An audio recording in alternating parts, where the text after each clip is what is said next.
Good morning, students. It's class 10th. We are on chapter 1, Glorious India from the beginning to 1206 CE. It's part 7 and we are on the page number 20. Topic is Chol dynasty. This was one of the three major regions of ancient Dakshinapad. The other two were Pandya and Chera, Kerala.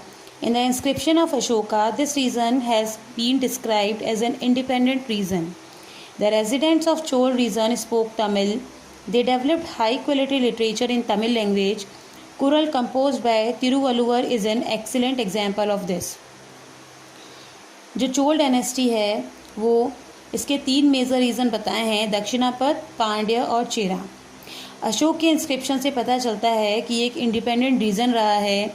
यहाँ के लोग तमिल बोलते थे और तमिल में literature बहुत ही अच्छे से बेटरली लिखा है. कुरल जो है it is compose by the Thiruvalluvar, जो उसका एक एग्जाम्पल है. फिर है राजा राज फर्स्ट के बारे में बताया हुआ है कि he became the almighty ruler of South India by occupying entire Madras, Mysore, Coorg and Sinhala द्वीप, श्रीलंका जिसे कहा जाता है. He build a Shiv temple named Rajarajeshwar temple in his capital Tanjore. His son and the successor Rajendra first possessed a strong naval power who had conquered Pegu, Martaban and Andaman Nicobar island. Chola के जो राजा राज first थे उन्होंने संपूर्ण मद्रास, मैसूर, कुर्ग और सिंघल द्वीप, श्रीलंका को अपने अधीन किया हुआ था. उसके अलावा उन्होंने अपनी राजधानी तंजौर में भगवान शिव का मंदिर बनाया था.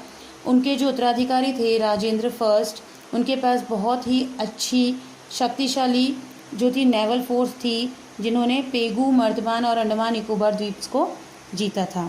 फिर है चोल एडमिनिस्ट्रेशन. चोल एडमिनिस्ट्रेशन किस तरह का था उसमें बताया हुआ है कि ये ग्राम पंचायत सिस्टम पे बेस था और एडमिनिस्ट्रेशन के व्यू पॉइंट से चोल किंगडम जो था वो 6 प्रोविंसेस क्षेत्रों में बटा हुआ था, जैसे कि मंडलम कहा जाता था. और मंडलम की जो सब यूनिट है उसे कोट्टम कहा जाता था और कोट्टम की सब यूनिट जो थी उसे कुरम और ग्राम कहा जाता था. जो स्मॉलेस्ट यूनिट थी एडमिनिस्ट्रेशन की उसे ग्राम सभा कहते थे. उसके अलावा एक तो मिलिट्री पावर बहुत अच्छी थी इन लोगों की और नेवल फोर्स अच्छी थी और उसके अलावा बहुत सारे इरिगेशन स्कीम्स भी इन्होंने इनिशिएट की थी और बहुत सारी रोड्स वगैरह बनवाई थी. अब है चोल आर्ट, यानी कि जो चोल लोग थे वो कला में किस तरह के थे, मतलब क्या क्या उन्होंने आर्किटेक्चरल व्यू अपनाए थे. The Chola promoted the architectural style of Pallavas. बहुत सारे द्रविडियन आर्किटेक्चर मिले हैं like quadrate vimanas, mandapas, gopuram, large hall और artistic pillar, traditional lion for the decoration, brackets and joint pillar, ये सारे इसके एग्जाम्पल हैं. शिव टेम्पल जो है तंजौर का, जिसे राजा राज फर्स्ट ने बनवाया था, वो द्रविडियन आर्किटेक्चर पे था.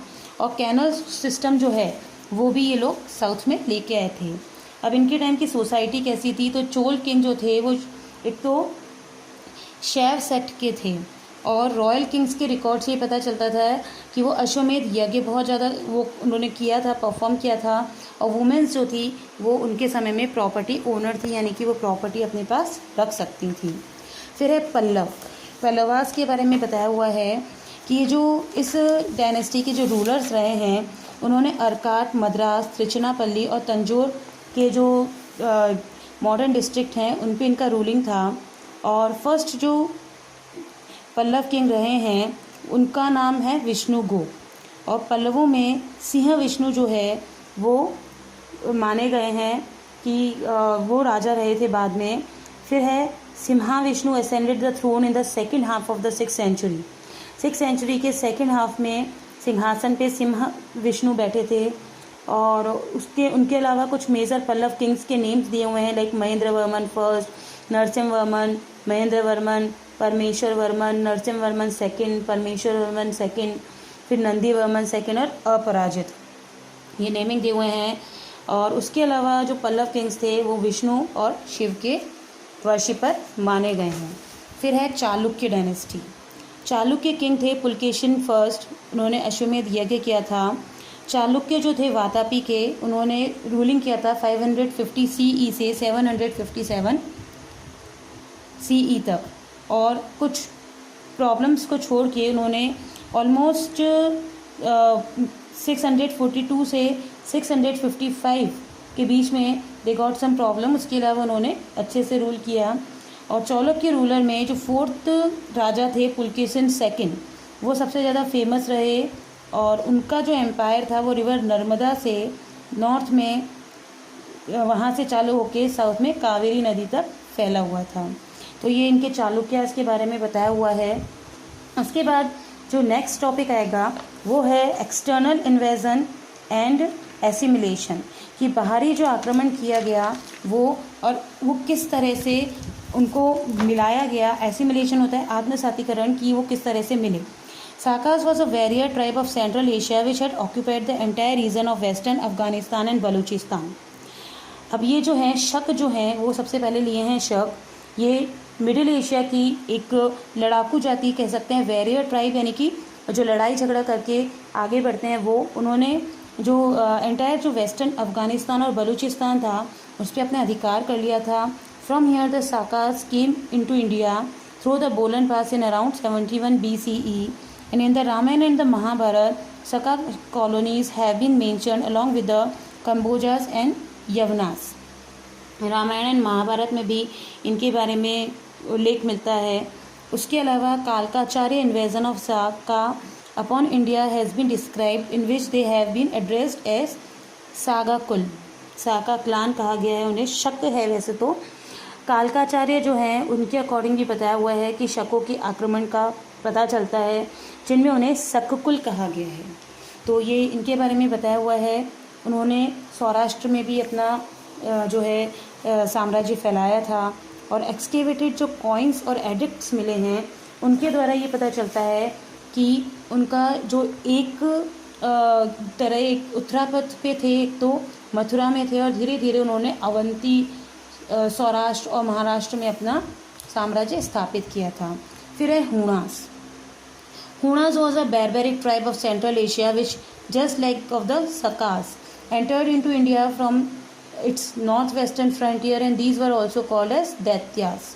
अब हुणास के बारे में ये बताया हुआ है कि जो हूण थे वो मध्य एशिया के एक बैरबेरिक, यानी कि बहुत जो लड़ाई झगड़े और जिनको किसी को मारने में दुख ना हो, इस तरह की उनको जाति बताई हुई है।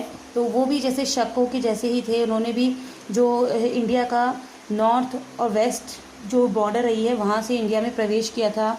उन्हें दैत्य भी कहा जाता था because they have that kind of nature. Firstly they invaded India during the rain of Skandagupta in around 458 CE in which they were defeated. पहले उन्होंने इंडिया में आक्रमण किया था स्कंदगुप्त के समय, तब वो हार गए थे। और फिर धीरे धीरे a chief named Toramana destroyed Gupta empire and gain the title of Maharaja Dhiraj by occupying control upon Punjab, Rajputana, Sindh and Malwa. उनके बारे में बताया हुआ है कि जो तोरामन करके जो उनके चीफ थे उन्होंने गुप्त एम्पायर को डिस्ट्रॉय कर दिया था और उसे खुद को महाराजाधिराज का टाइटल मिल गया था उसके बाद। फिर है कुषाण डायनेस्टी। उसे यूचीज और तोचेरियन कहा गया है। यूचीज ट्राइब जो है उसे 5 पार्ट्स में डिवाइड किया है और ये ट्राइब जो है it ruled upon some parts of the India.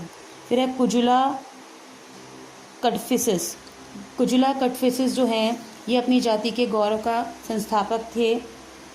He established the glory of his tribe, यानी कि अपनी जाति को उन्होंने ये कुषाण वंश की है एक्चुअल में। कुषाण वंश के राजा बताए हैं, इनका नेम है। He merged southern Afghanistan, Kabul, Kandahar and a part of Pratiha in his empire. He also adopted Vedic region. फिर है विम कटफिस, उनके बारे में बताया हुआ है। फिर जो थर्ड मेल रूलर हैं वो है कनिष्क। कनिष्क के बारे में देखते हैं। कनिष्क है, he is regarded as one of the important ruler of India and according to the tradition 4th Buddhist council was held in Kundalvan of Kashmir under the presidentship of Acharya Parshua in Kanishka time. अब ये कनिष्क के बारे में है। This will study in the next class and question answers will also do in the next class. So that's enough for the day. Thank you.